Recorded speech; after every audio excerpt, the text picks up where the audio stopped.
NASA has achieved the near impossible.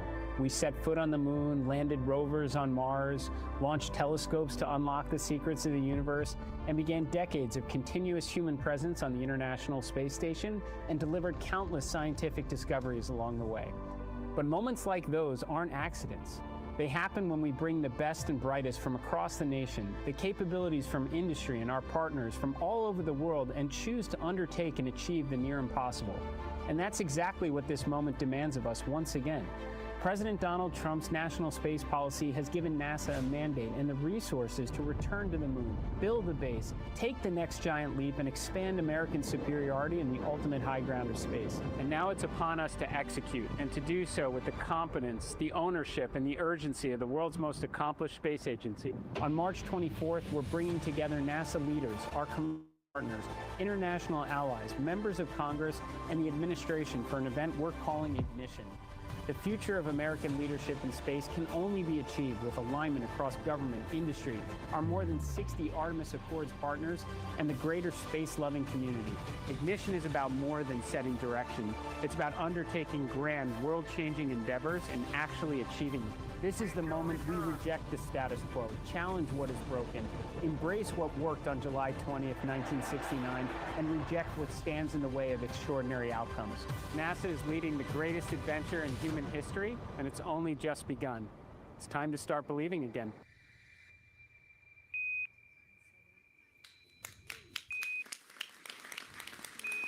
Please welcome to the stage NASA Administrator Jared Isaacman.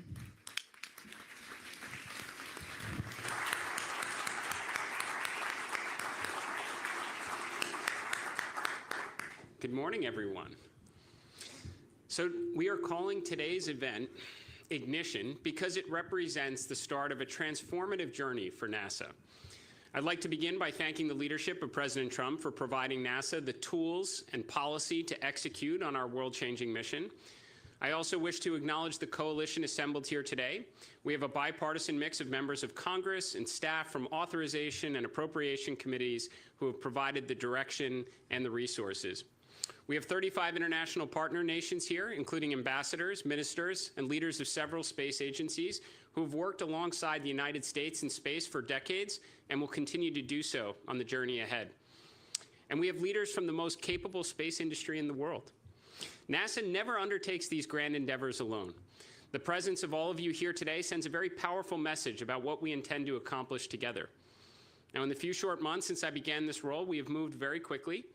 We have taken action to cut bureaucracy with dozens of regulatory changes underway and more than 370 sections identified for deregulation. I've also issued numerous directives, with dozens more in progress, all focused on removing friction and empowering the workforce and accelerating logical execution. That urgency reflects the moment we are in. It reflects the reality of a very great power competition, the importance of our mission, and the expectations rightfully placed on this agency by the American people, and the consequences if we fail to deliver. Taxpayers support NASA because we can change the world in air and space and science and inspire the next generation along the way. But we cannot be spread thin trying to undertake dozens of externally imposed and self-inflicted distractions, jumping straight to the dream state at the expense of an achievable strategy. For too long, we tried to satisfy every stakeholder. The results of that approach are very well documented in OIG reports. Billions wasted, years lost, non-conforming hardware delivered, programs that never launched, fewer flagship science missions, virtually no X-planes, less astronauts in space, which means less kids dressing up as astronauts for Halloween. I don't like it, the president doesn't like it, and the American people have waited long enough for the headlines only NASA is capable of making. For decades after the last space race, NASA was really the only game in town. For better or worse, the plan changed. We formed partnerships, spread goodwill, and tried to undertake programs that attempted really to make everyone happy. The outcomes became less important, skills atrophied, and now we find ourselves with a real geopolitical rival challenging American leadership in the high ground of space. NASA has stated we will return Americans to the moon before the end of President Trump's term. Our great competitor said before 2030. The difference between success and failure will be measured in months, not years. They may be early, and recent history suggests we might be late. This is why it is imperative we leave an event like Ignition with complete alignment on the national imperative that is our collective mission. Over the past few months, I visited all the NASA centers, and I've made a promise. If we concentrate NASA's extraordinary resources on the most important goals on the President's national space policy, clear away needless bureaucracy and obstacles that impede progress, and empower the workforce and partners, then returning to the moon and building a moon base will seem pale in comparison of what we're capable of accomplishing in the years ahead. This is a step in that direction, and you will hear updates on NASA's strategy across a number of important initiatives today. But to be clear, we are long past the time for words and PowerPoint. Alongside this event today, the RFIs and solicitations will go out. Breakout sessions will begin, and as this spacefaring ship sets sail, the focus moves quickly to execution. Let's start with the most visible objective before us, returning American astronauts to the moon. Artemis II, in the days ahead, will send NASA and a CSA astronaut into the lunar environment, the first crewed step of the Artemis program to pick up where Gene, Harrison, and Ronald left off on Apollo 17. At the same time, we are standardizing the SLS architecture with the Centaur 5 upper stage. We're rebuilding and focusing expertise on ML1 pad turnaround and establishing the muscle memory required to support a higher launch cadence. The programs we left behind in this effort were not success stories. NASA takes ownership for the shortcomings, but contributing billions more and time that we do not have was not a pathway to success. On that note, I welcome the interest from industry to make use of these capabilities in furtherance of our shared priorities.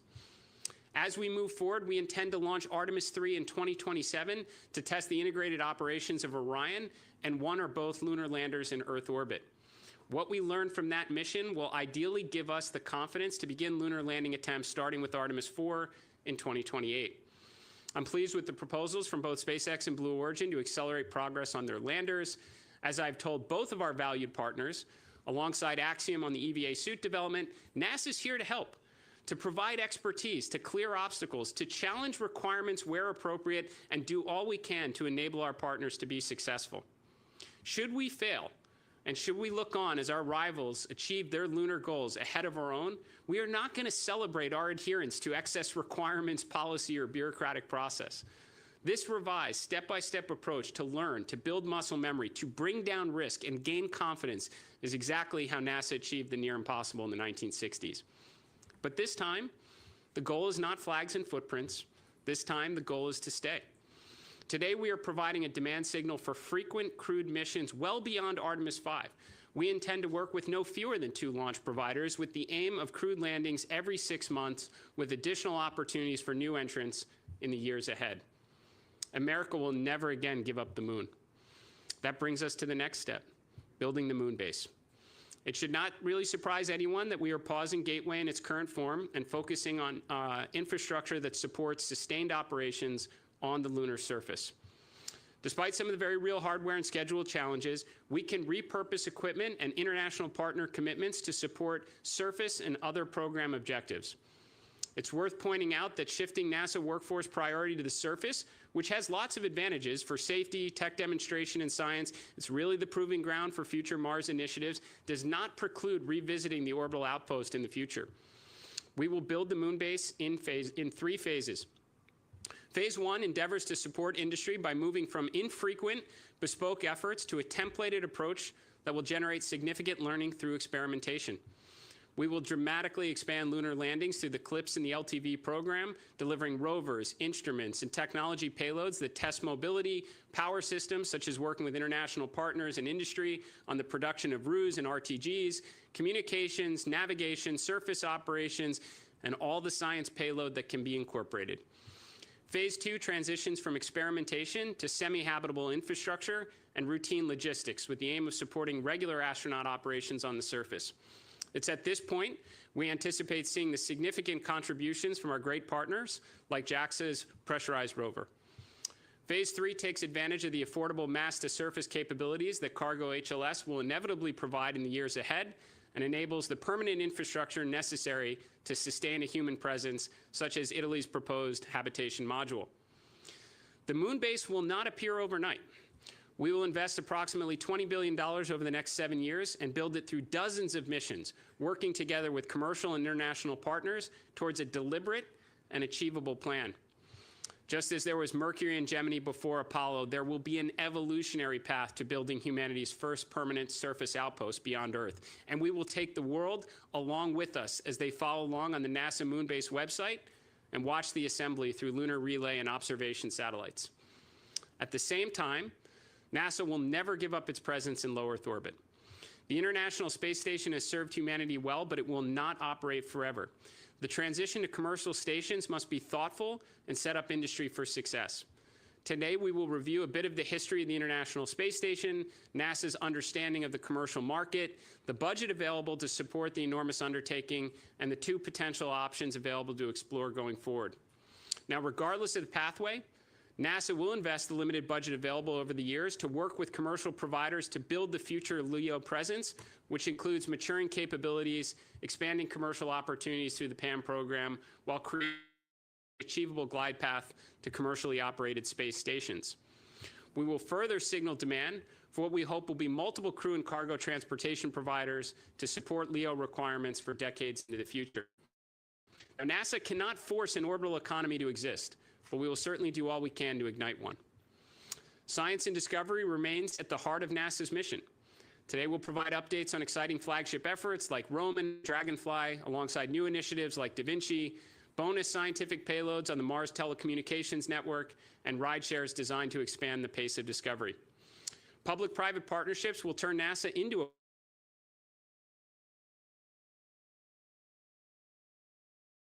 space weather, work with constellation providers, find efficiencies with legacy missions still yielding great science, and invest in flagship undertakings only NASA is equipped to pursue. We are excited to hear about the role of philanthropic efforts that will play in increasing our understanding of the universe, so like the Eric and Wendy Schmidt observatory systems. We welcome many such efforts and look forward to collaborating with and supporting them. The moon base itself and all the components that go into its assembly will become an extraordinary platform for scientific discovery. And there is one more thing. After decades of study and billions spent on concepts that have never left Earth, America will finally get underway on nuclear power in space. We will launch the first of its kind interplanetary mission named SR-1 Freedom before the end of 2028, demonstrate fission power and the extraordinary capabilities to move mass efficiently in space. When Freedom reaches Mars, a year after launch, it will release the Skyfall payload of Ingenuity-class copters to continue to explore the Red Planet. This Pathfinder effort will open opportunities for commercial fission power providers, be that propulsion, surface applications, and ultimately unlock the capabilities necessary for sustained exploration beyond the moon and missions to Mars and the outer solar system. Now, none of these efforts succeed without a very talented and capable NASA workforce. We are rebuilding NASA's core competencies. We are converting thousands of contractor positions to civil service and restoring the engineering, technical, and operational strengths expected of the world's most accomplished space agency. We are expanding opportunities for interns and early career professionals. In partnership with OPM and NASA Force, we are creating pathways for experienced talent from industry to serve at NASA through term-based appointments. And we are seeking to open opportunities for NASA employees to gain experience in the aerospace industry that is leading the world. Undertaking the near impossible should be extraordinarily difficult. It will require competence, ownership, dedication, and a great sense of urgency. We will recognize and reward only the hardworking contributors who deliver the intended outcomes. On that point specifically, we do not expect our partners to do this alone. We will embed NASA subject matter experts across the supply chain, attached to every vendor, subcontractor, and every part on the critical path, from Artemis acceleration to building the moon base. We will challenge the status quo where appropriate and help solve problems and pull in production. But to be very clear, we are not going to sit idly by when schedules slip or budgets are exceeded. Expect uncomfortable action, if that is what it takes, because the public has invested over $100 billion and has been very patient with respect to America's return to the moon. Expectations are rightfully very high. The taxpayers and their representatives in Congress should demand accountability from every vendor, every leader, every CEO if those expectations are not met. I know you all understand the message that's being delivered, and please know that I will be in the field alongside all of you doing everything we can to ensure the correct outcomes are achieved. Looking ahead, There is no shortage of exciting rocket launches, but we will also inspire the next generation through outreach, education, grants, and programs that bring the public closer to the work we do here at NASA. Expect to see NASA aircraft at air shows and public events as we celebrate America's 250th birthday, all with the aim of inspiring the next generation to grow up and take humankind even farther. Today is called Ignition for a reason. This is the moment where we should all start believing again, when ideas become missions and when hard work delivers world-changing accomplishments. NASA once changed everything, and we're going to do it again. The greatest days of science and discovery are ahead of us, and I welcome your support and commitments as we continue the greatest adventure in human history. Thank you.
Please welcome to the stage Acting Administrator of the Exploration Systems Development Mission Directorate, Dr. Lori Glaze. Good. It is so wonderful to see so many of our industry and international partners here today. It is my absolute pleasure and honor to talk to you this morning about the very first, most critical step in that vision that Jared just spoke about, the return to the moon. If I could have the next slide, please. On February 27th, just a couple of weeks ago, the administrator announced his bold plan to increase the cadence of missions under the Artemis program to achieve the national objective of returning to the moon, of returning our American astronauts to the moon and establishing an enduring presence. This includes standardizing our vehicle configuration, adding an additional mission in 2027, as Jared just alluded to, and undertaking at least one crew surface landing every year thereafter. The revised sequence enables a more rapid cadence to retain our muscle memory. We've talked about our muscle memory that's been developed during launch and flight operations, and ensures that the critical landing systems are tested with crew before attempting operations on the lunar surface, dramatically reducing our mission risk. To enable these changes, as Jared just spoke to, NASA will engage in a concerted hardware, software, and analysis acceleration effort. The effort will redeploy the workforce to engage more directly with our providers, to provide relief if needed, and manufacturing in-house if necessary. Looking beyond Artemis 5, NASA plans to work with at least 2 launch providers, initially targeting landings every 6 months, with the potential to increase the cadence as the capabilities mature.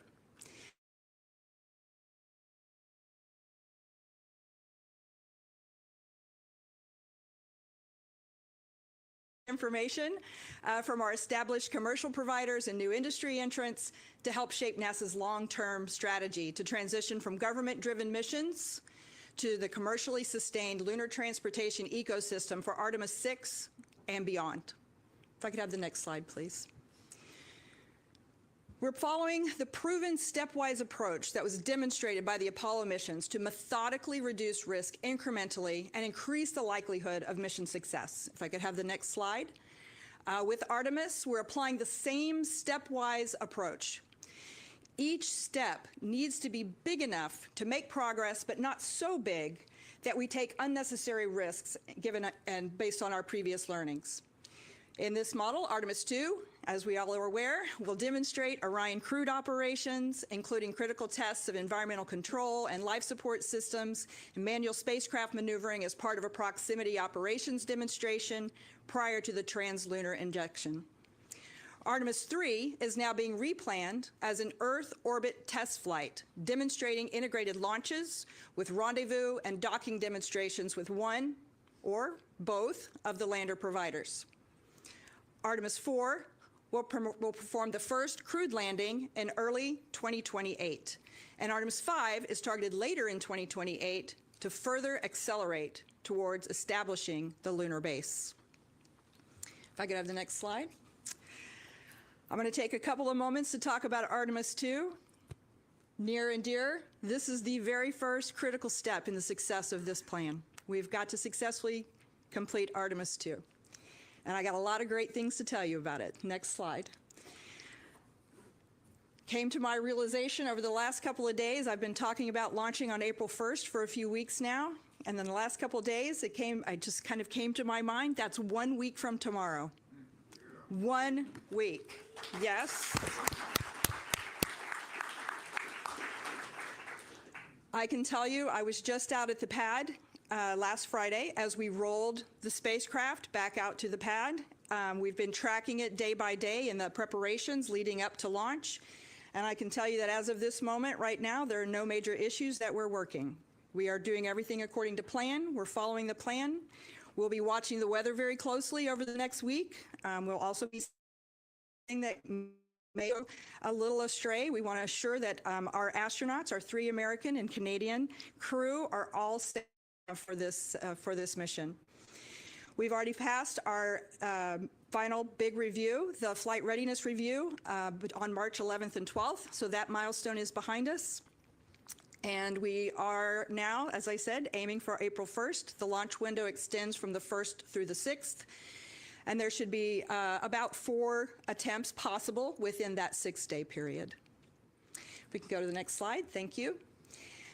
So I'll give you just a little bit about the mission plan for Artemis II. I like to basically break it up into about 4 phases. I'm not going to speak to everything on this slide, but we can think of it in 4 different parts. The first part of the mission is the launch, and then we go into this 24-hour high Earth orbit. While we're in that high Earth orbit, we are going to check out the environmental control and life support systems. This is the newest piece for Artemis II and the critical piece for supporting our crew and keeping them safe and healthy throughout the mission. While we're in that 24-hour orbit, we will also conduct the proximity operations demonstration. Once we have separated from the ICPS, the interim cryogenic propulsion stage, our upper stage, we will use the manual controls in Orion to approach and then regress and then approach the ICPS to see and get better feel for how those controls respond to the crew's direction. Systems are operating within the Orion spacecraft. At the completion of that 24-hour orbit, we will perform the translunar injection, which sets us on the moon, around, and back, where we'll use the moon's gravity to bring us back. It's a free return trajectory.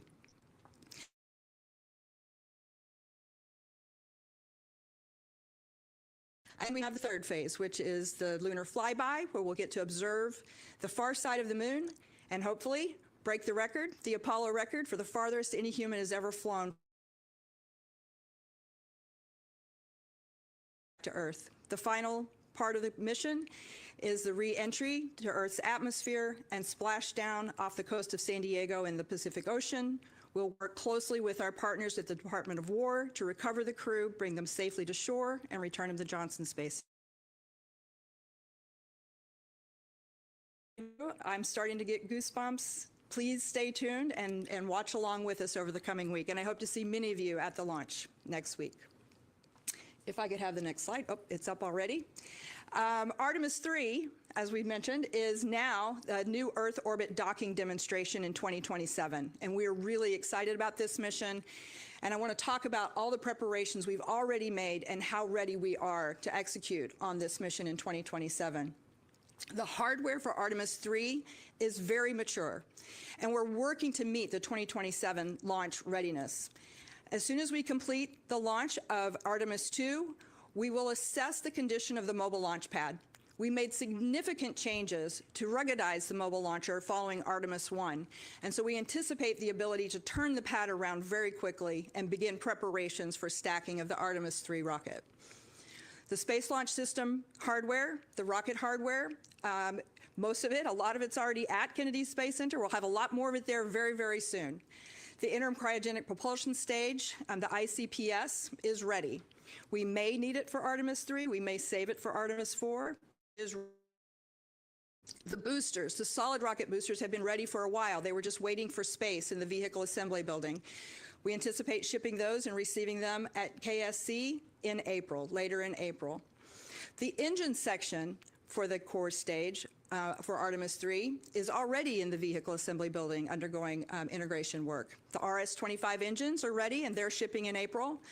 The top 4/5 of the core stage should be shipping from the Michoud Assembly Facility in April, actually a week or two after the Artemis II mission completes. We expect to receive those down at Kennedy Space Center, the core stage. And the launch vehicle stage adapter is also ready in storage at Marshall Space Flight Center, and we anticipate that shipping to KSC as well. Next slide.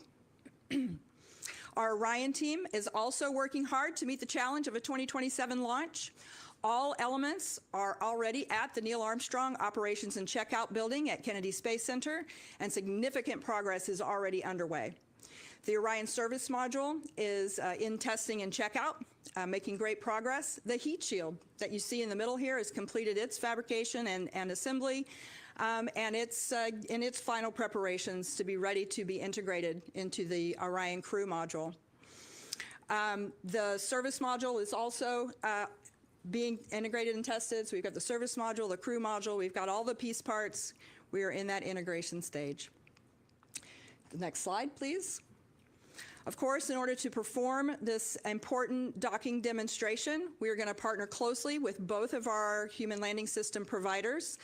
The goal for this mission is for Orion to dock with one or both of those landers, and both of the HLS providers already have been given a task. They were given that task immediately following Jared's announcement to assess the options for this new Artemis III mission profile. In preparations, we're watching closely the development of both lander systems. The Starship flight test number 12, we anticipate happening in April, hopefully, no earlier than, but hopefully in April, will be the first flight of their version 3, which is a major step towards the lunar landing capability. The Blue Origin, Mark 1, which is their predecessor to the Mark 2 human lander. They've invested a great deal in the Mark 1 lander and anticipate launching that within a few months. Very excited. It's going to be flying one of Nikki's CLIPS payloads. And we'll be watching. There's a lot of commonalities with the systems needed for the human lander that will buy down risk with this Mark 1 mission. Back in the fall of 2025, NASA already began working with both of the providers to accelerate the human landing to 2028. Those accelerated landers are what we will be using for the Artemis III rendezvous and docking demonstration to buy down the risks. I have the next slide, please. So as soon as the administrator made his announcement, we began actively assessing the specifics of the mission profile and the objectives that can be addressed in this mission. The new mission will endeavor to include a rendezvous and docking with one or both commercial landers, as I said, from SpaceX and Blue Origin. It will include in-space tests of the docked vehicles, an integrated checkout of life support, the docked vehicles, the communications, and the propulsion systems. We also really hope to be able to include the new extravehicular activity suits in the landers to help reduce future risks on their development. NASA will further define this test flight after we complete the detailed reviews that we are conducting right now actively between NASA and our industry partners. And the agency will, of course, share the specifics, the specific objectives for the updated Artemis III mission in the very, very near future. The primary objectives that we're considering as part of this mission profile include things like demonstrating the multi-launch campaign coordination. This is not simple. We need to have multiple rockets launching in a coordinated fashion such that we can all meet up together in space at the same time and place. Of course, the Orion rendezvous and proximity operations with the landers in orbit is one of the primary objectives. We want to work through crewed docking operations. We would really like to test those surface suits if possible. We'll be testing the critical lander systems and lander vehicle performance while in Earth orbit. And we'll be looking at performance of the new Orion permeable heat shield. We have the new, more permeable heat shield we'll be flying on Orion for Artemis III. And while the Earth orbit won't put quite the demands on it that we would have returning from the moon, we will gather important data on the performance of that heat shield. We'll also get practice in increasing the mission cadence with a prompt turnaround of the pad and the ground systems, really pressing that system to do a quick turnaround. And we've talked a lot about the muscle memory, and with this mission we'll really demonstrate our ability to support the increasing mission cadence. With Artemis IV in early 2028, NASA has undertaken an effort to work with both of the HLS providers to request and assess their proposals to accelerate the lander development. Jared referred to that earlier. This includes modifications to our requirements and then also to the surface things that we want them to do on the surface and how we want them to work with us. We've got requirements to the hardware, the mission definitions, capabilities that enable us to move faster. We're really focusing on how can we move faster. The intent with this change, with trying to pull these forward and working with both providers, is to fly with whichever provider is ready first for 2027. We've already made significant progress on the government side of the hardware that's required for Artemis IV, both on the SLS and the Orion. The solid rocket booster segments are complete. The aft skirts for the boosters are in their final production. The core stage engine section for Artemis 4 is actually already at Kennedy Space Center. The RS-25 engines are in storage. The top 4/5 of the core stage are in their manufacturing at Michoud Assembly Facility. And the Orion Crew Module is also in its final assembly at ONC at Kennedy Space Center. And the Orion Service Module that's provided by our European partners is also well into its integration in Germany. We had the, Artemis 4 is here at KSC. Sorry, getting lost in my track here. We've got a lot of stuff here. Artemis 4 is here at Kennedy Space Center, where it's already getting integrated. As I mentioned, we only have one more ICPS. We're in the process of determining whether it would be used for Artemis 3 or 4. But as part of the plan to standardize production of the transportation system, the exploration upper stage that was previously planned for Artemis 4 has been replaced with the Centaur 5, which is a proven capability as part of the ULA Vulcan launch system. Right now, all of our programs are actively engaged in understanding what modifications will be needed to be implemented in order to transition from ICPS to the Centaur 5 upper stage. The new generation suits are being developed by Axiom to support NASA's lunar surface extravehicular activities. This is a significant effort and critical to our ability to execute the first landed mission. NASA is accelerating this effort, and we're providing direct support at Axiom facilities and suppliers to increase the collaboration and accelerate hardware production. The Axiom suits are being planned for checkout, as I said, hopefully on Artemis 3, or possibly additionally on the ISS. The suits for the mission for Artemis 4 will be delivered to the Human Landing System for integration. Again, both of our providers for Artemis 4 are working on simplifying their profiles to accelerate the initial landings and those surface capabilities. The primary goal of this mission for Artemis 4 is to execute the first crewed landing since 1972.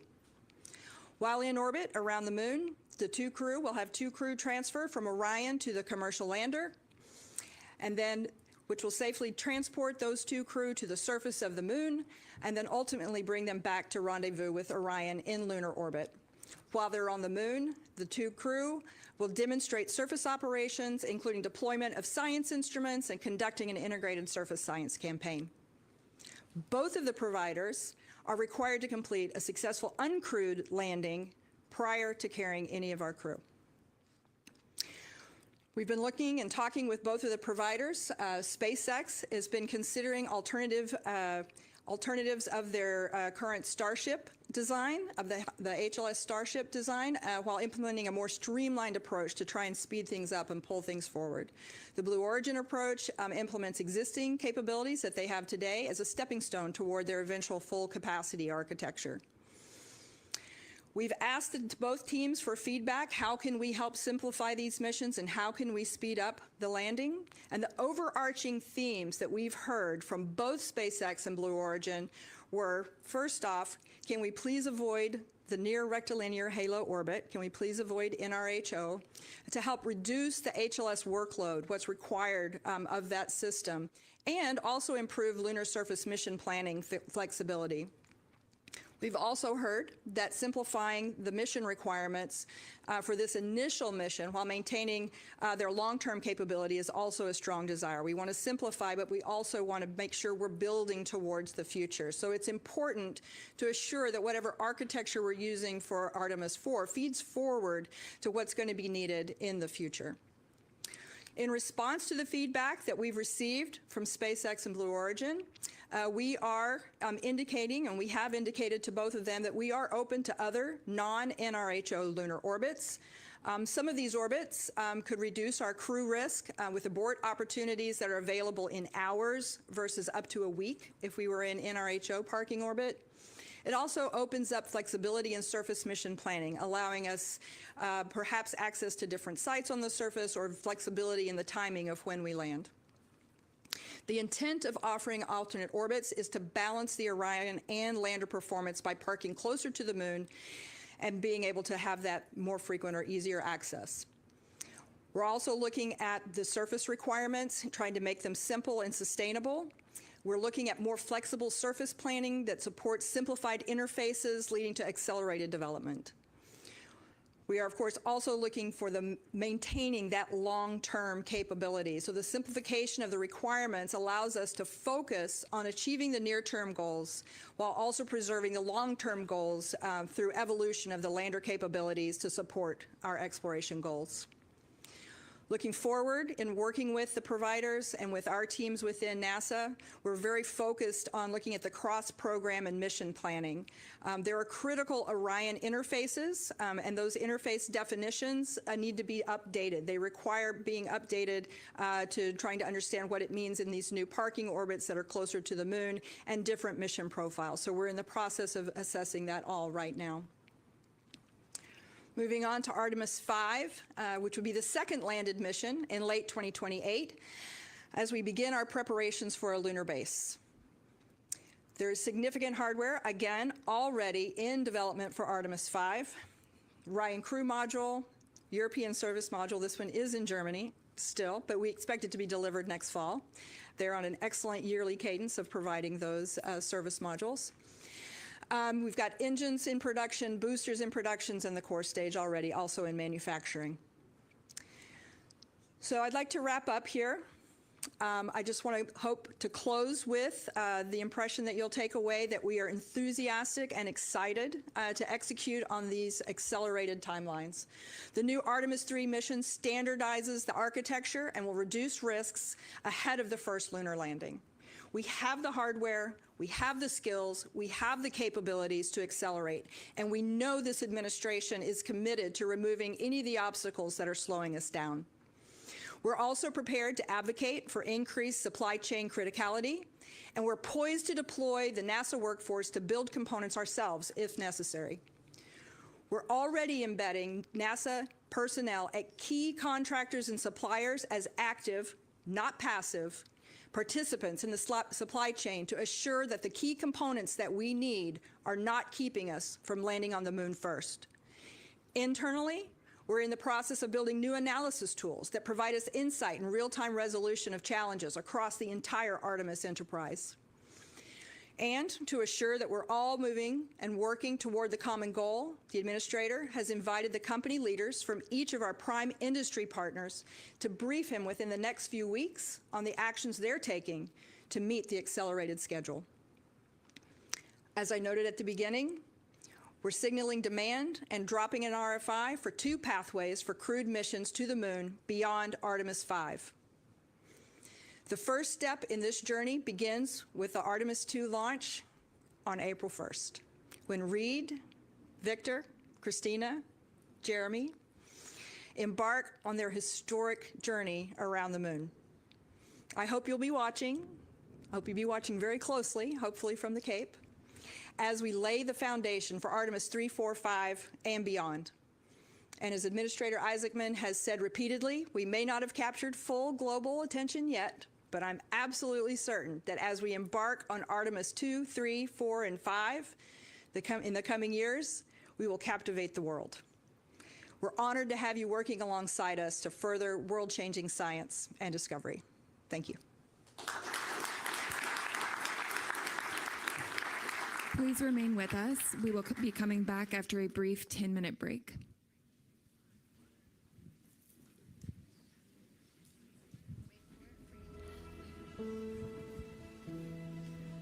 It shall return.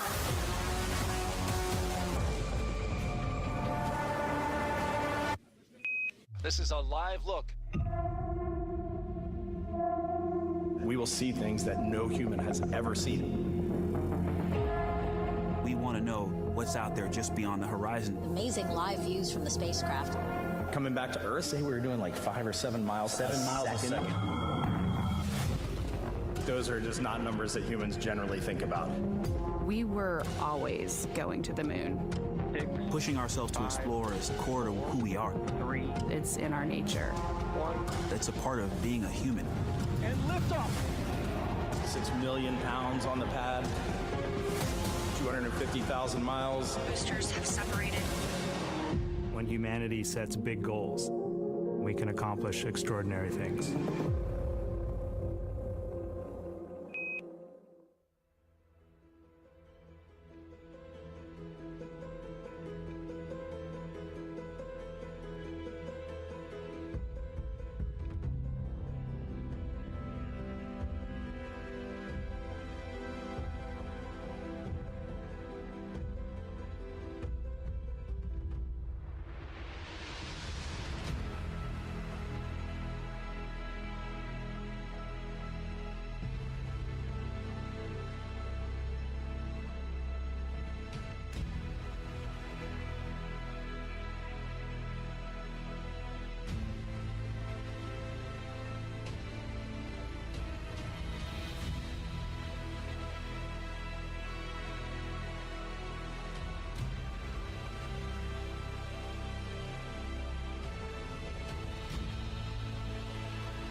We will be resuming programming in 2 minutes, so please make your way back to your seats.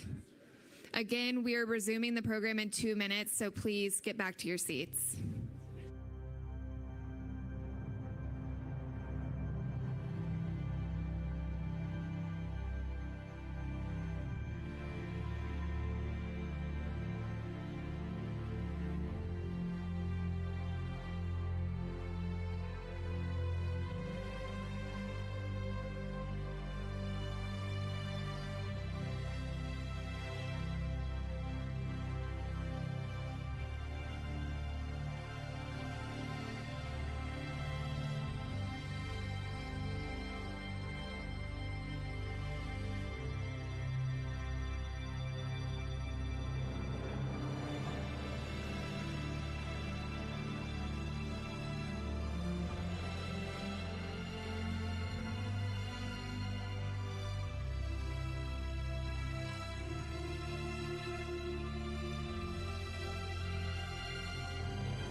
Okay. Do you want to make a motion? Should I just say like?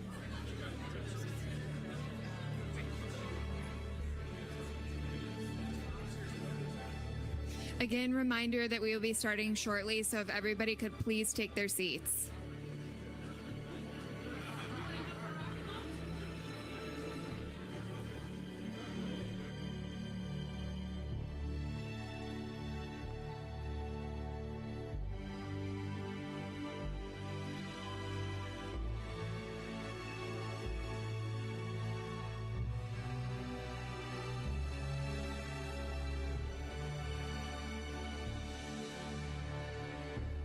One more reminder that we need everybody to take their seats so that we can resume programming. So please take your seats.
Welcome to the stage, NASA Moon Base Program Executive, Carlos Garcia Galan.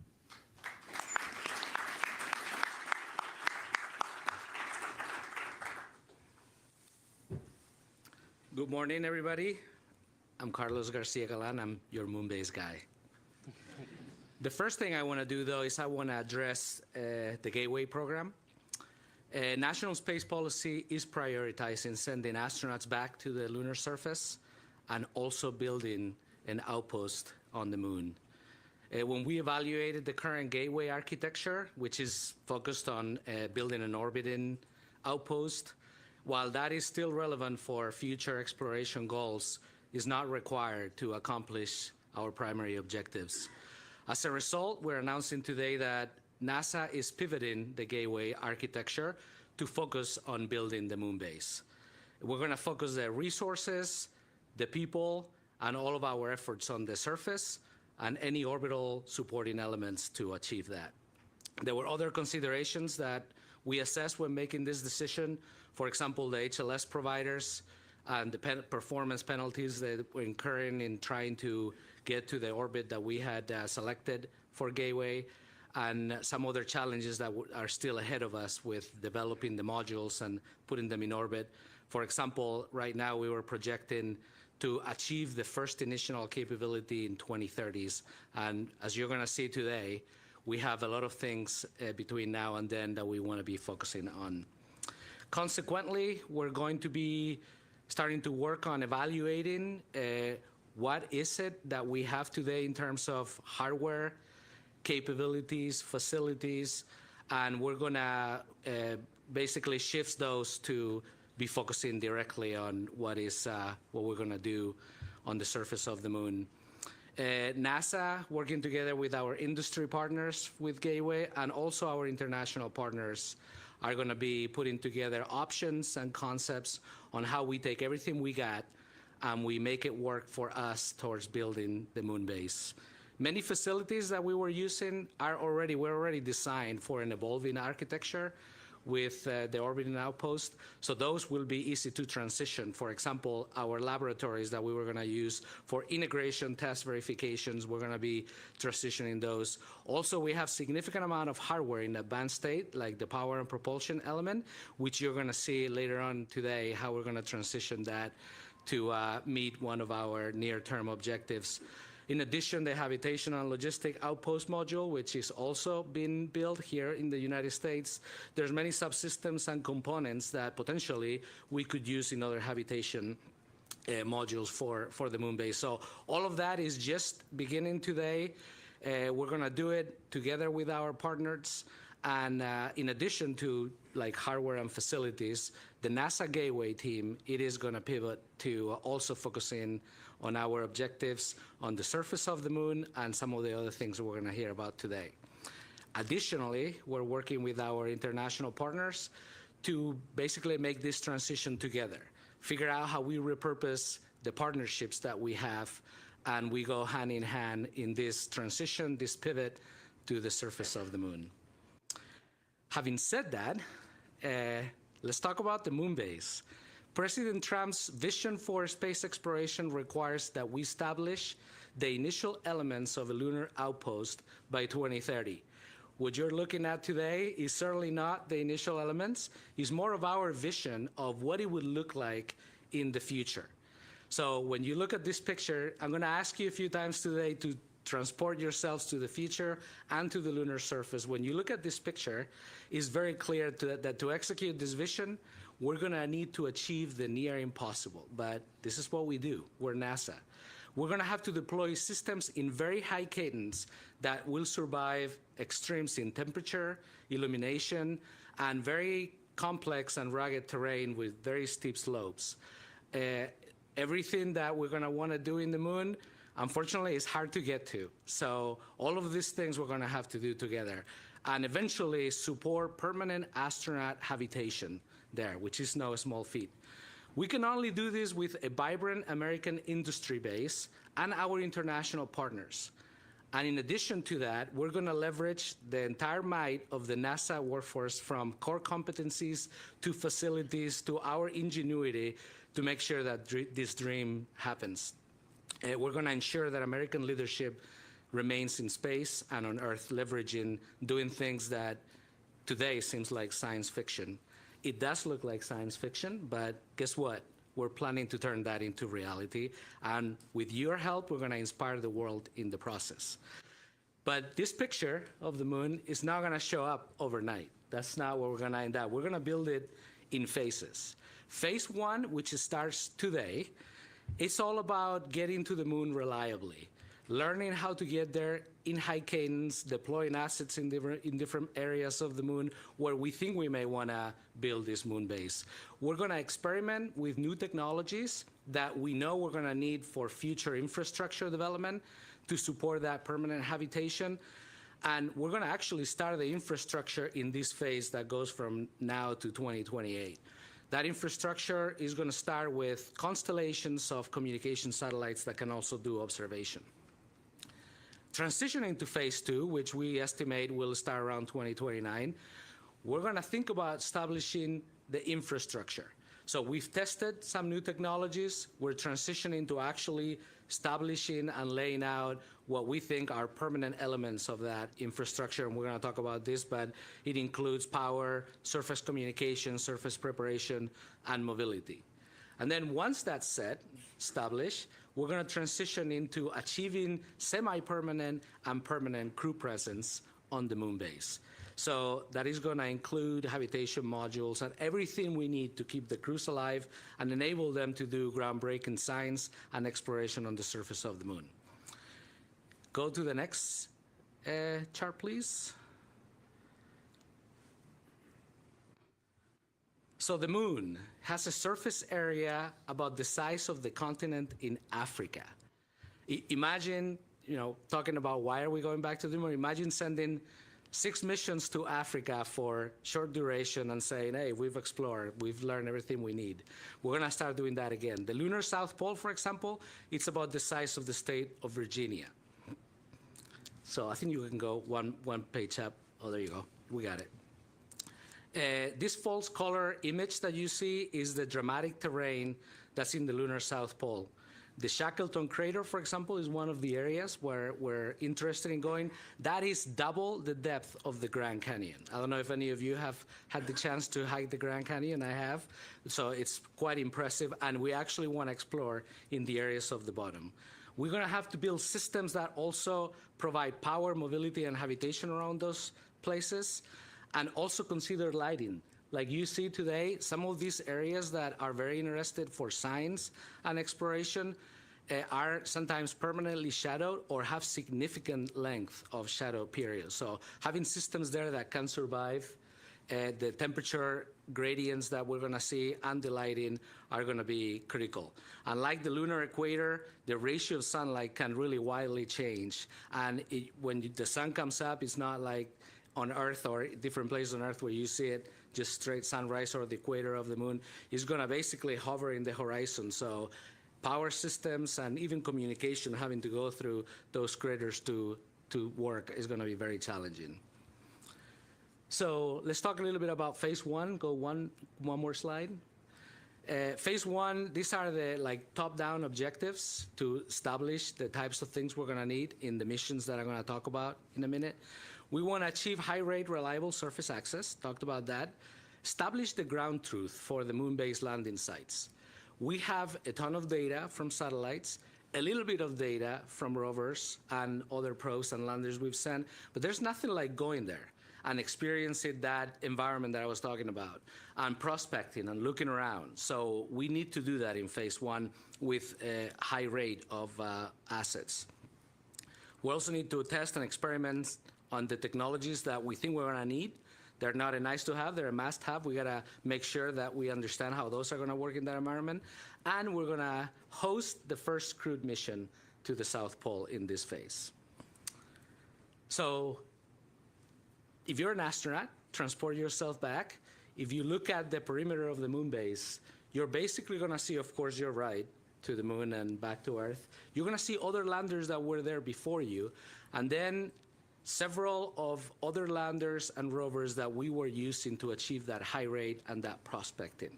So this is kind of what it would look like. To achieve that, go to the next slide. We're investing significantly and projecting about 25 launches, 21 landings in that period of time.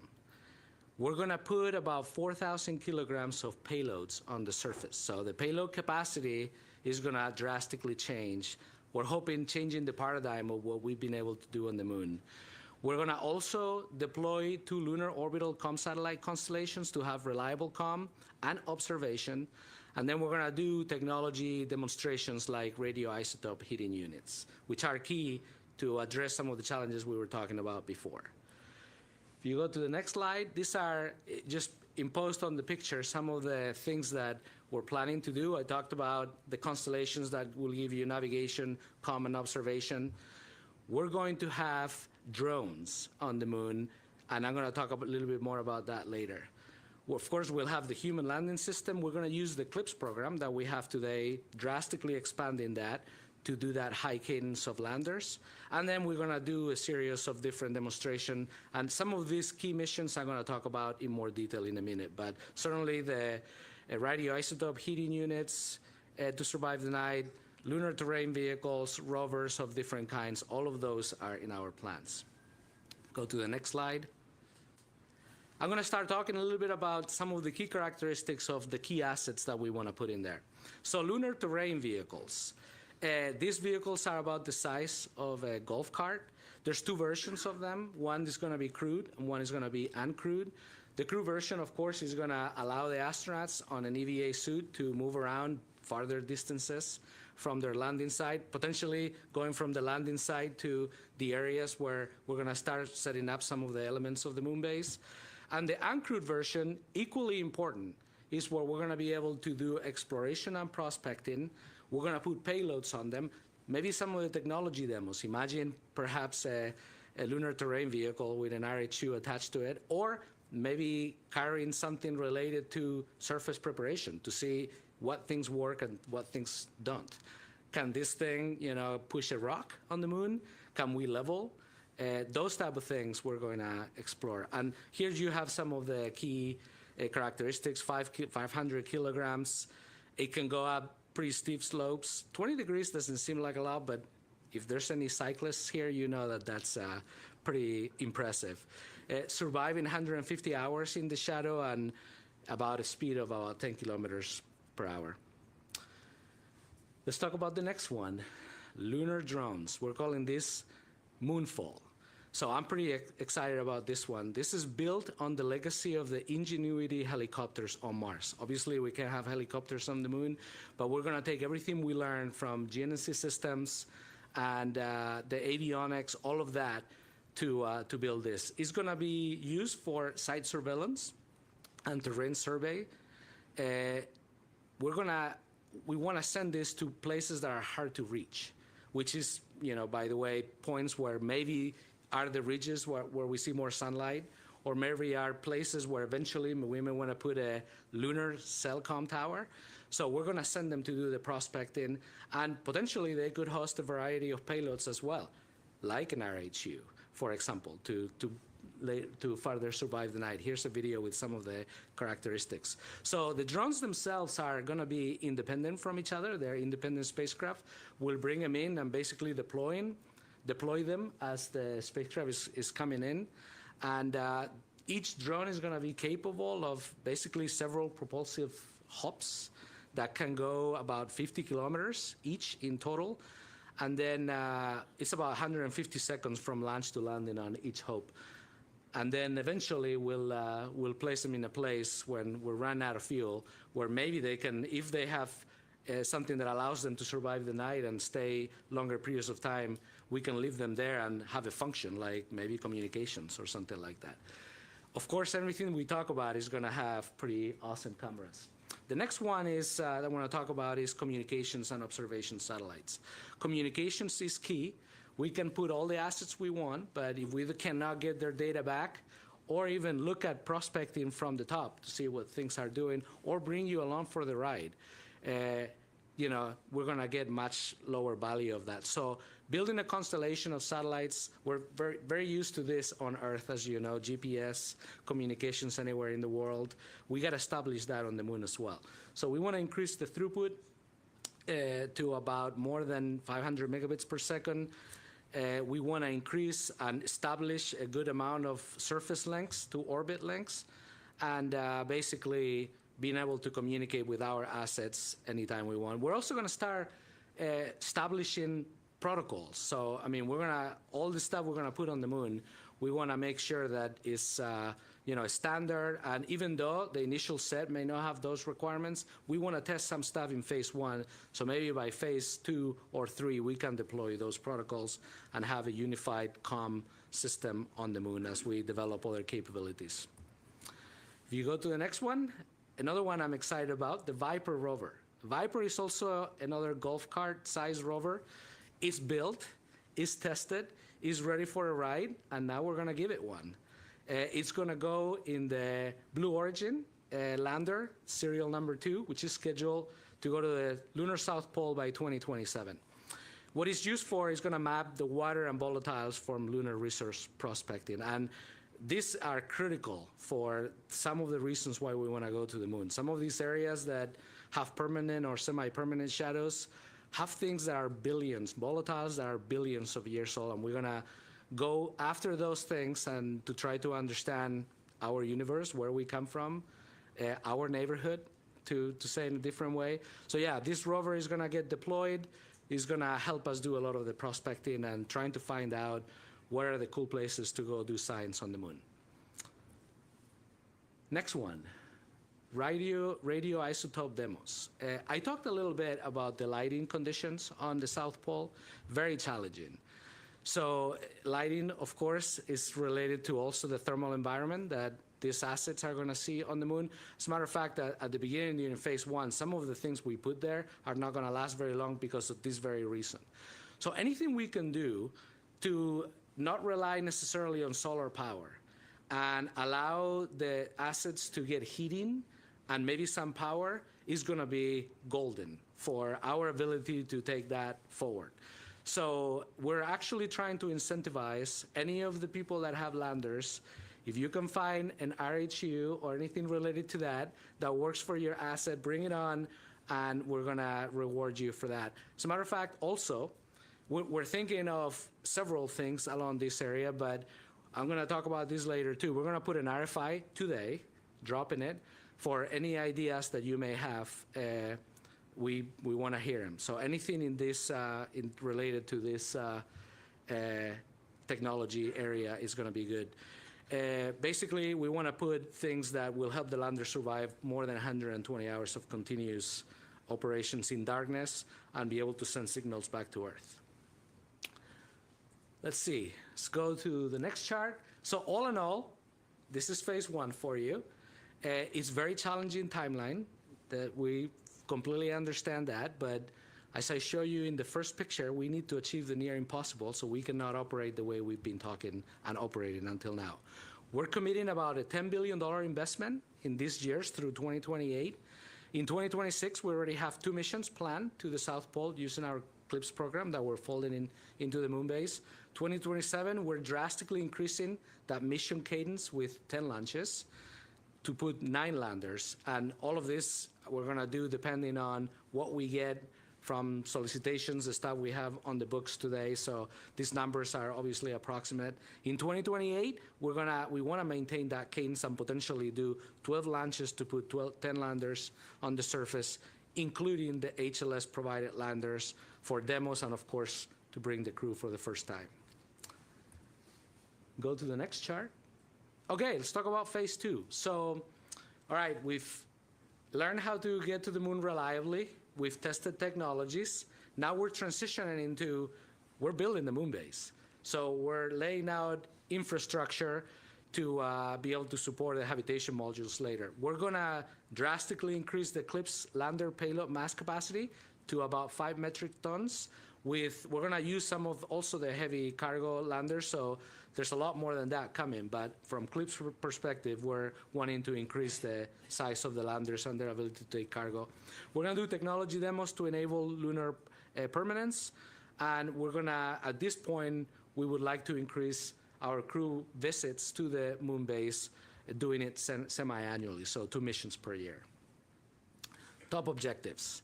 All right, back to the moon. Think about if you were an astronaut, what would you look at if you're looking at the moon base? So you saw some of the rovers that you saw in phase 1. Maybe some of them are not working anymore, but they're still there. You see additional rovers with increased capability. Definitely you see lunar terrain vehicles that have been hard at work, maybe preparing the surface for a potential habitation module or multiple modules we're gonna connect. You see some of the infrastructure that's coming about, like solar tower masts and so forth. So if you go to the next chart, that's about what it looks like. 27 launches, 24 landings, 7 rovers, and drastically increasing the payload capacity that we want to put on the lunar surface. By this time, we would like to also have, you see, a pressurized rover that we're doing with our partners at JAXA. You see solar power stations. Definitely, we're building up on this nuclear capability, maybe graduated from RHUs to RTGs, maybe something else, if we get good ideas from you guys. So we'll start setting up this kind of infrastructure. And some of the assets, if you go to the next chart, in addition to what we did in phase 1, we definitely have solar power augmentation, so you start seeing some of those solar masts growing. We'll have RTGs, maybe on a rover, maybe on a lander, maybe some things that we can connect together. We start seeing some of the infrastructure like surface communications, our cell towers, which also give us the ability to do navigation. Pressurized rovers, of course, excavator rovers. So we need to, connecting things on the surface of the moon is gonna be almost harder than on orbit because you gotta deal with the terrain. So we're gonna work on the technology for that, but also having an even surface, even if it's just clearing up rocks, is gonna be key. Site preparation logistics rovers, logistics, if you wanna have a vibrant moon base, you have to have a logistics train. From launches to in-space transportation to landers, and then getting that cargo from the landing site to where it needs to go. So using perhaps LTVs or an extension of other rovers, we're going to have to experiment and start setting that up from when crews are coming there. All right, so transition to, let's talk about the assets that we're going to have there. Of course, one of the great ones is the pressurized rover that, again, we're doing with our partners in Japan. It's a mobile habitat that is going to extend the human exploration range. They'll be able to work in a short sleeve environment, so it's kind of a habitation on wheels. And that will allow them to travel significant amount of distance. Of course, it will have power systems and so forth. We're designing this to have a 10-year design life, and it's about 15 metric tons. So, of course, to deliver that pressurized rover, we're going to have a heavy cargo lander already in the books. Can traverse quite a few degrees of slope and then survive up to 150 hours in the shade. The whopping speed is 3.5 kilometers per hour. But trust me, if you're in that, you probably don't want to go any faster. So anyway, pressurized rover. Transition to solar power augmentation. Power is the name of the game. All of these things we're showing require power. Some of them require power to heat themselves during the long shadow periods. So we need to demonstrate the ability to deploy these systems, test them, and then chain them together eventually to be able to provide the power that we need for the moon base. So anyway, we're definitely going to be investing in this capability, deploying it, testing it. We're looking, you know, when we deploy some of those permanent assets, we're looking at about 10 kilowatts plus during illumination. And then when we're in the shade, 360 kilowatt hours for the assets that we want to serve. You're thinking, okay, we have habitation modules, so it's for that, but we also have a bunch of rovers. So maybe having stations where the rovers come in, hook up to it, either with, you know, cables and connectors or wirelessly and charge up is some of the things we're going to have to do. All right, next. In the theme of infrastructure, which is really the theme of phase 2, surface communication. So we want to establish and expand the network to enable more throughput, more connections, constant communication with our surface assets. We want to deploy dedicated surface-to-orbital communication stations, and you see a little bit of a picture of that in the landscape, and deploy the system for direct communication across the surface. And again, I talked about earlier with craters all over the place, which is where we want to be. It is going to be hard to achieve. There's a lot of multipathing. There's hard to find line of sight places to communicate directly. So all of that, even though we all know communications, doing it on the surface of the moon in the South Pole is not going to be easy. We're looking at perhaps 10-kilometer range of direct line of sight. That's what we want to achieve. All right, and then one of my favorites, the site preparation and logistics rovers. We're already starting. I'm going to show you a video of that later. We're starting to experiment with this on the ground. So these are rovers that are deployed to start working on surface prep. And we want them to last long so they can be working for us while the crews are preparing to launch to come to the lunar base. We're thinking this is a key capability for the lunar terrain vehicles, the upscale version 2 that we want to be deploying during phase 2. And also, we may want to be doing some excavation and compaction. I know this is very challenging in 1/6 gravity. We know that. We're testing, like what you see here, and you'll see in the video, is like double drum to even that stuff out. But there's many challenges that I'm sure you can come up and have maybe good ideas that we want to hear about. We're going to be investing in this capability as well. And then, if you go to the next chart, nuclear surface power capability. So we talked about experimenting a lot. Maybe the beginning in phase 1 is really just to heat yourself while you're in the long lunar night. But now we're going to want to be working on these things to supply power to multiple assets so they can survive the night, and eventually also provide power for operations. So we're talking about hundreds of watts, demonstrate technology, process, and operations at a larger scale, connected together, thermal management concepts for larger applications, anything related to systems that can give us a significant amount of power. So anyway, if you're working on that stuff, you'll be excited to hear that today. All right, so if you rack and stack phase 2, which goes from 29 through 32. 29, we're planning approximately 6 launches, 5 landings, 2 rovers. The cadence, the number looks smaller, but all of these systems are heavier. So we're more in the medium to large class of landers at this point. So the delivery of mass is greater, but the numbers are a little bit less. So 29, 6 launches, 5 landings, 2 rovers, 2 surface infrastructure elements. 30, 7 launches, 6 landings, 2 rovers, 4 moon-based drones with upgraded capabilities. 31, 7 launches, 7 landings, 2 rovers, 3 surface infrastructure elements. And in 32, 7 launches, 6 landings, 1 rover, and more drones. This may not be exact, but these are the numbers we're working for. And we want to show you the signal that this is the type of cadence we think we're going to need to develop this moon base in the timeframes that we want. So we're going to talk about challenges, and clearly it's perhaps out of our experience base. That's where we need to get together, come up with the things, identify things that are slowing us down, preventing this type of cadence, working on that together, addressing it head on, and putting it in play. All right, phase 3. So top level objectives. Long duration and long distance human exploration. We want to increase the CLIPS lander payload mass capacity to 8 metric tons. We want to do a bunch of regolith manipulation and site preparation capable rovers. We want to start the routine logistic flights to deliver to Earth. And then we'll do initial uncrewed mission cargo returns, maybe up to 500 kilograms.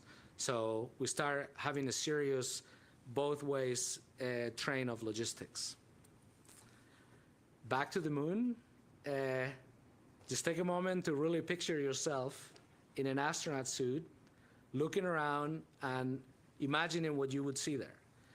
Definitely see a bunch of infrastructure for power, both potentially nuclear, which is maybe shielded, to a bunch of solar array towers that are either directly connected to the habitation modules or perhaps on the side at different locations, providing power to some of the assets that are moving around.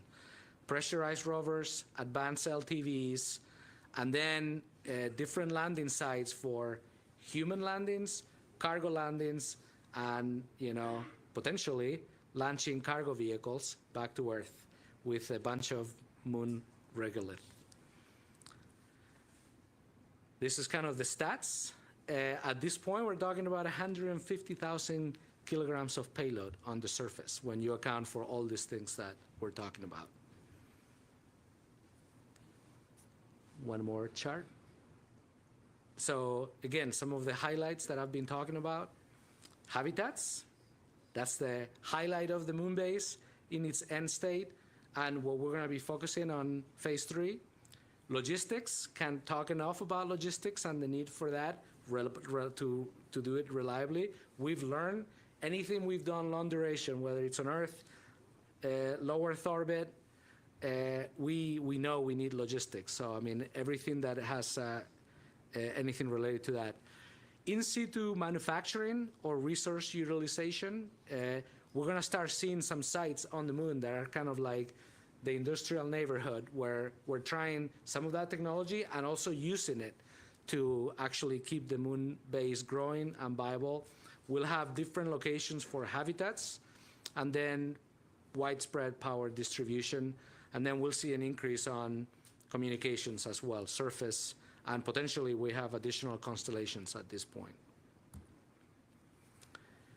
Okay, so the focus areas for phase 3, talked about logistics.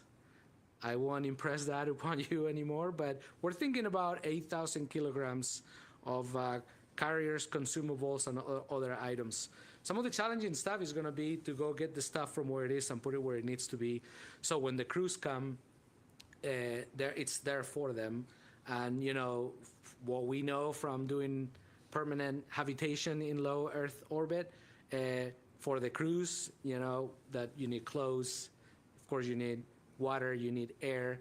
There's a lot of mass for even short duration missions. Like a month, staying there for a month requires a significant logistics and supply capability. So If you go to the next chart, we'll talk about habitats, star of the show in this phase. So we want to enable continuous human presence there.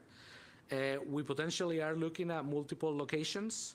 We would like to expand into different modules that are connected together, but we'll evaluate if that's the best play. We definitely want to expand our capabilities in ECLS, surface mating, and of course, airlocks.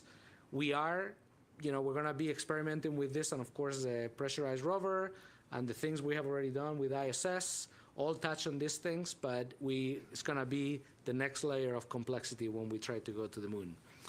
The basics, air, water, food, space, all of those things, a few nights in space, in the size of a minivan, it's manageable, but when we expand to short trips, those needs get much bigger. Let's see, I think I'm gonna move to the next chart.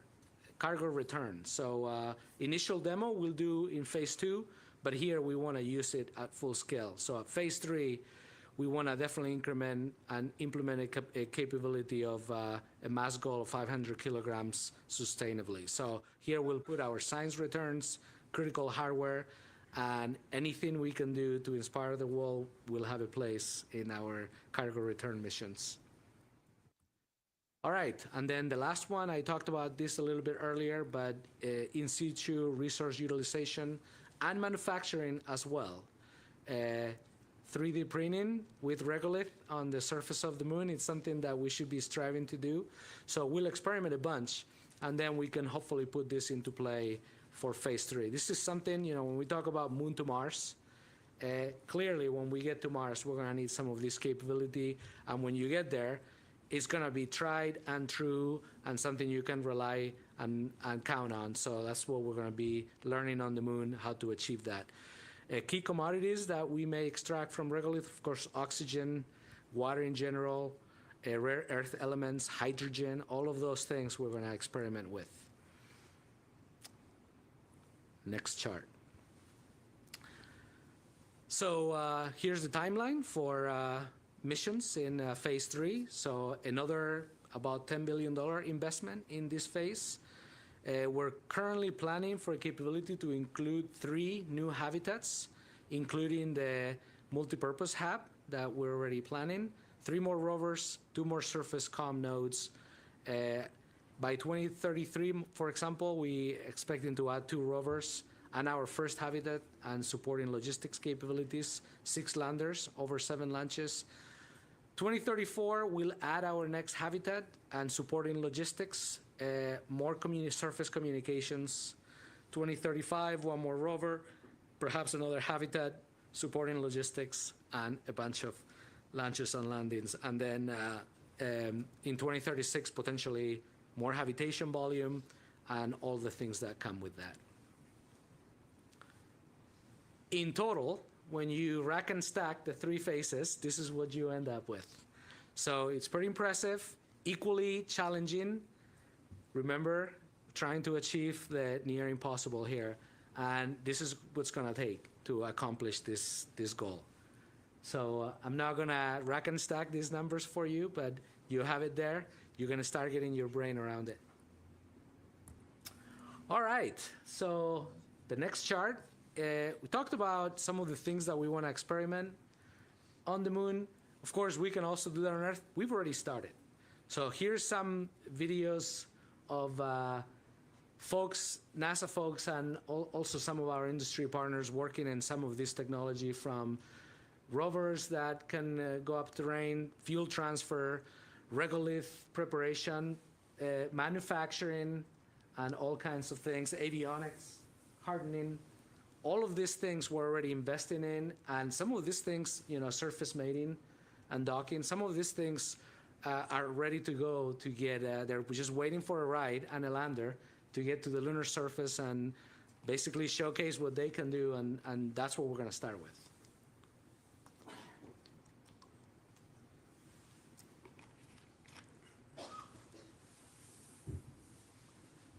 Okay, so here's all the cool aspects of putting assets on the surface of the moon and traversing and potentially experimenting with what we're planning to do in the 3 phases. I could watch these videos all day. All right. So one of the key things, you go to the next chart, one of the key objectives that we have is not only to develop the technology that we need to eventually go to Mars, establish a moon base, which we have never done in deep space. It is imperative that we inspire the next generation of engineers, communicators, explorers. We can only do that if we take you along with us. We're gonna basically require that every asset that we have has a bunch of cool cameras, things that will give us the perspective of what we're doing, which to date is almost like science fiction, and things that will inspire people that are currently in college, high school, middle school. It's like, wow, that is what I want to do. That's what I want to dedicate my career and my life to do. And they will be the ones that come up with some of these challenging things that we don't know how to solve yet. So we're going to have a website that we're starting already working on, where you will be able to follow us along the way, from launches to things getting to the moon, to the rovers prospecting, getting to places that we have never seen. We're going to enable that capability with constellations of satellites that are looking down at the moon base and checking out what things are doing. We're going to follow the drones, the moonfall drones around the moon, to see where they can get to and what they discover. And all of that, you'll be able to do it along with us and hopefully eventually work with us in some of this cool stuff. We talked, go to the next chart. We talked a little bit about, I mean, when I show you that phase 1, 2, 3 collated set of missions and all that stuff, it's a huge challenge, and we know that. To achieve the near impossible, we are driving to high volume of complex missions with challenging execution timelines. We know we're going to stress the supply chain. Maybe as of today, supply chain is not ready for this. We're going to basically need to access reliable facilities that allow us to do the very unique testing that we have to do for surface operations, manufacturing capacity and capability, technology maturation. All of those things we understand. That's why we dropped the RFI today, to get your ideas on what can we do better, what's slowing you down, what are things that could turn your capability to enable us to turn science fiction into reality. What are those things? Bring it to us. In addition to that, and you heard Minister Isaacman talk about that earlier, we're going to use the NASA workforce in a way that perhaps we haven't in the past, especially recently. We're going to make sure that these missions are as reliable as we can make them. We don't want to impede the innovation from industry, but the things that we know how to do, we're going to embed. So we're going to really focus our NASA workforce to basically helping you in industry, providing solutions. If you want them to work in line, they will be working in line, and then also reviewing the things that you're doing to make sure that we have a good shot.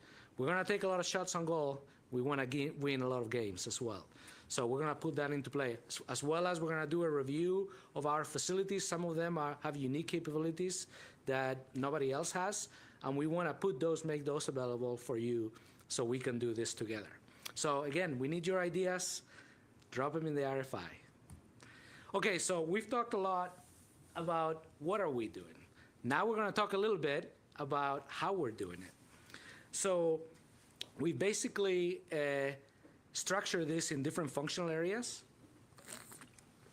transportation, launch, and also orbital transfer vehicles for whenever we need those, perhaps for logistics, surface mobility, transportation for landers, infrastructure, logistics, and habitation. So I'm going to touch on some of these things. If you go to the next chart, realize that we've actually been working a lot of this stuff for a while. Today, there's teams, projects, programs that are working on all of these things individually.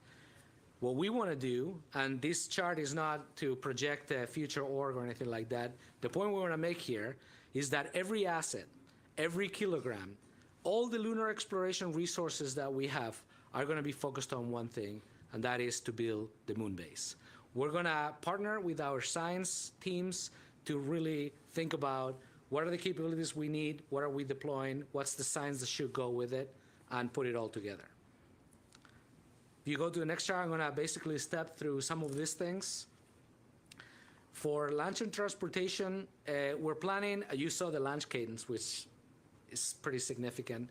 Moonbase will leverage Kennedy Space Center's launch service program and the deep space logistics projects to their expertise to manage, sustain commercial lunar delivery services.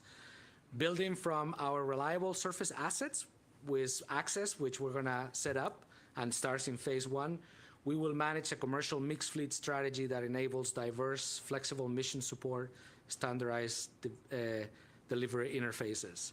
We're also thinking that, we're going to help with, perhaps helping with, get the landers, get the infrastructure, and maybe have basically a conveyor belt of landers, payloads, ready to launch, put them in the rocket type of thing.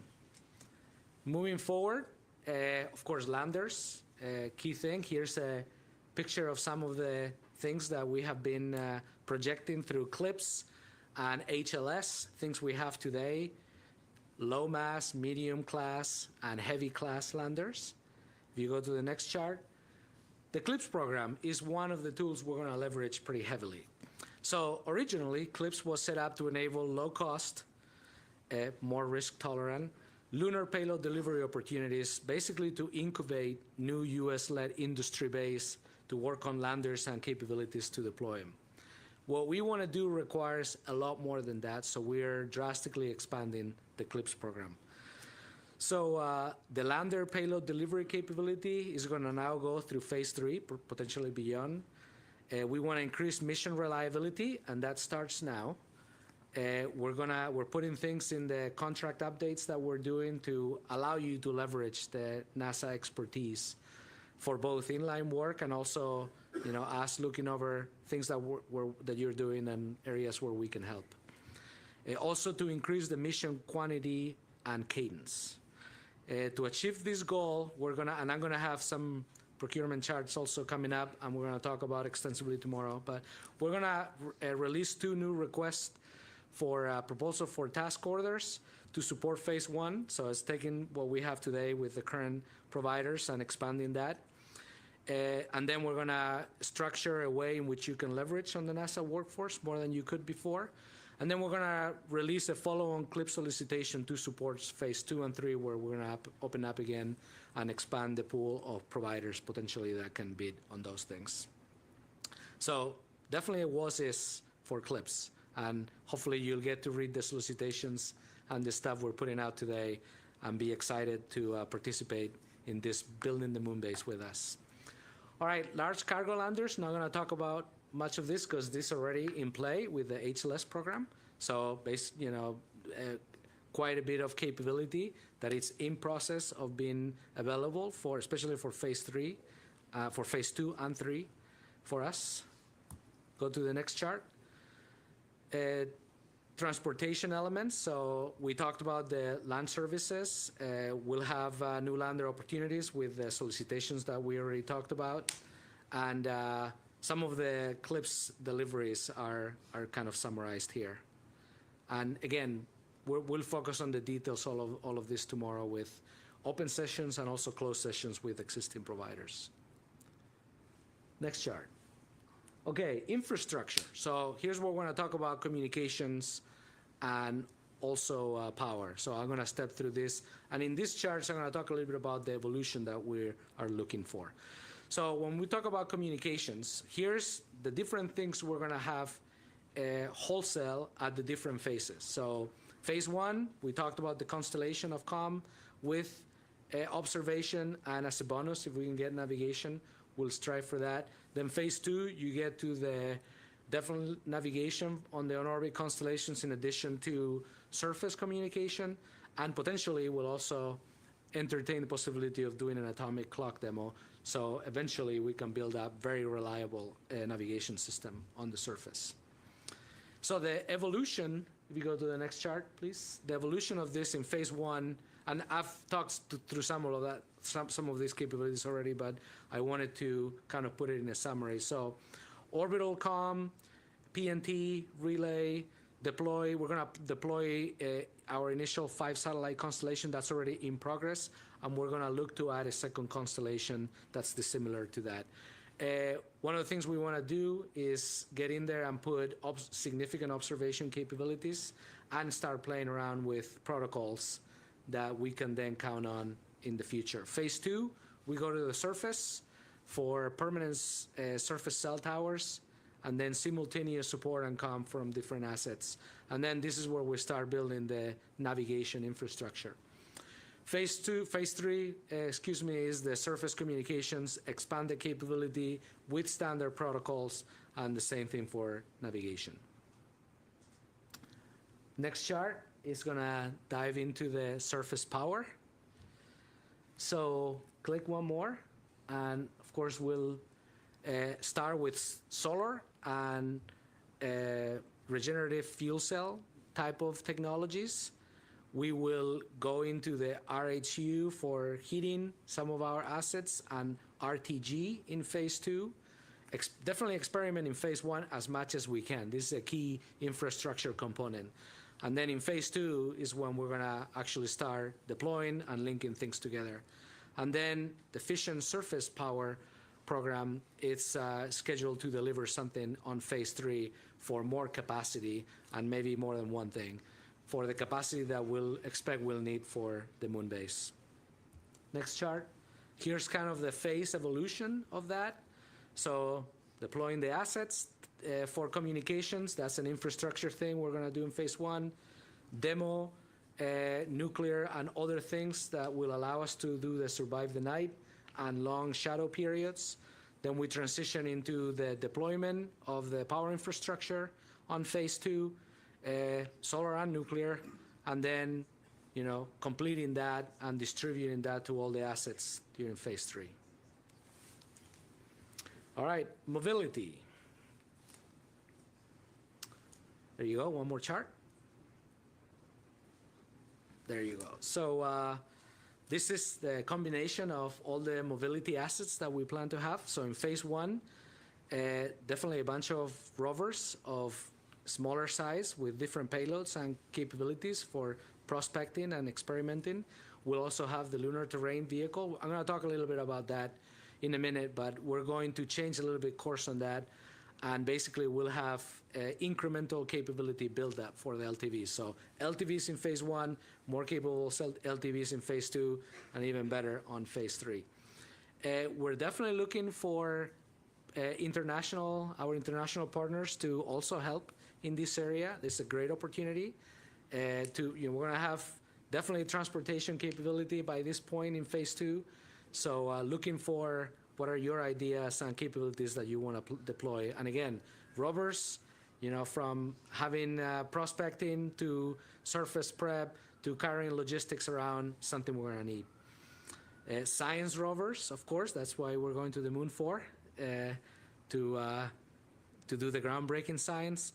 And then, of course, pressurized and advanced LTVs in later phases. Go to the next chart. Here's the evolution of that. During CLIPS 1.0, we already talked about delivering several rovers, including Viper, Flip, and the Rashid UAE rover. We were bringing in the drones, Moonfall. So those things I already talked about, what they will be used for. And then the LTV phase 1 capability, we'll talk about this a little bit more in a minute. Phase 2, more capable LTVs with increased reliability, service life, survive the night, payload capacity. Partner rovers, of course, including the pressurized rover. That's a big one in this phase. And then science of all kinds, and of course landers. And then phase 3, we are in an operating mode with permanent habitation there, so certainly anything you need in a moon base, crewed and uncrewed, of course, more surface preparation, a lot of things that can do logistics movement. And all along the way, partner rovers, we're open for business there. All right, for the LTV, I want to talk a little bit about the pivot that we're doing here. So the original contract was really set up to deliver a fully capable crewed rover to survive 10 years, so pretty hefty requirements. In our current schedule and the challenges to get to that state, we were projecting a delivery to the lunar surface by 2030. So you can see we've shifted in our objectives because we want to start right now and we need stuff in phase 1. So this approach really put us in a significant cost to deliver the one asset later on.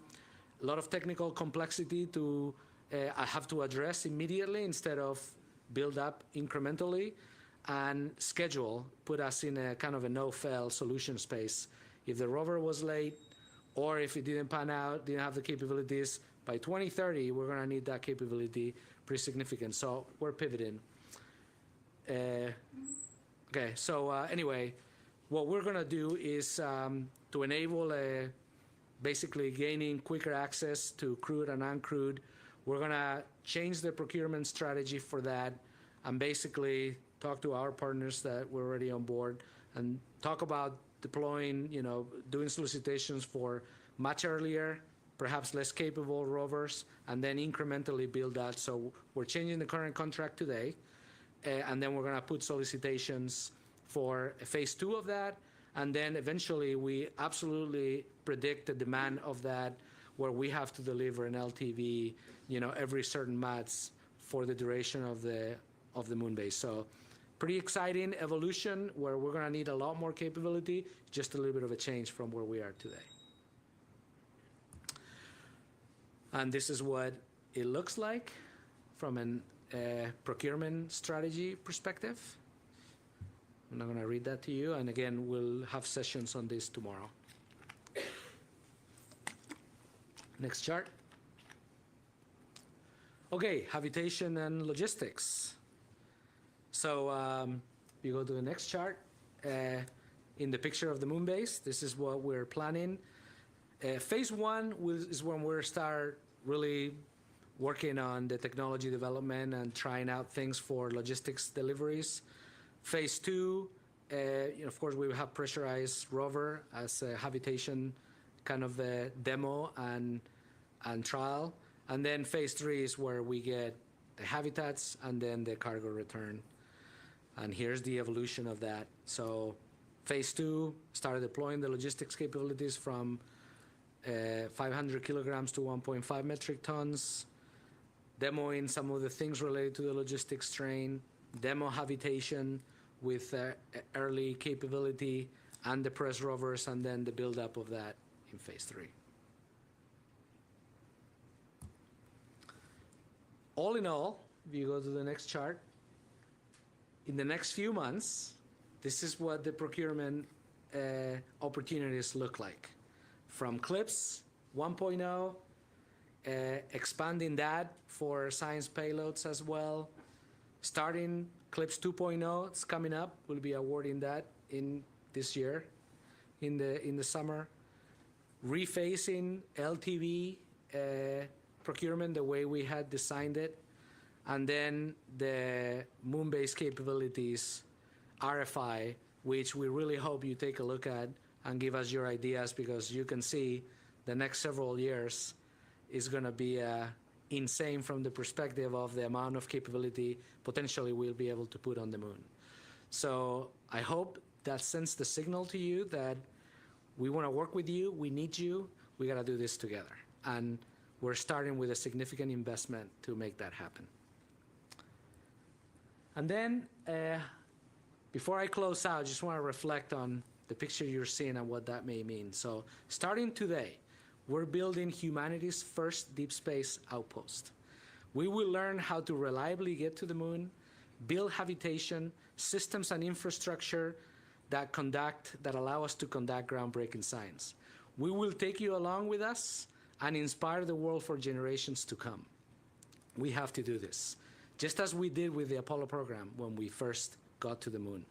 NASA's partners are essential to building the systems we need to live and work in the lunar surface.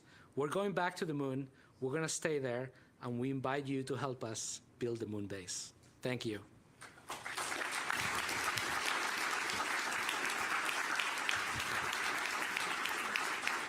We will now be taking a break for lunch, which is staged in the lobby, so please feel free to move about as you see fit.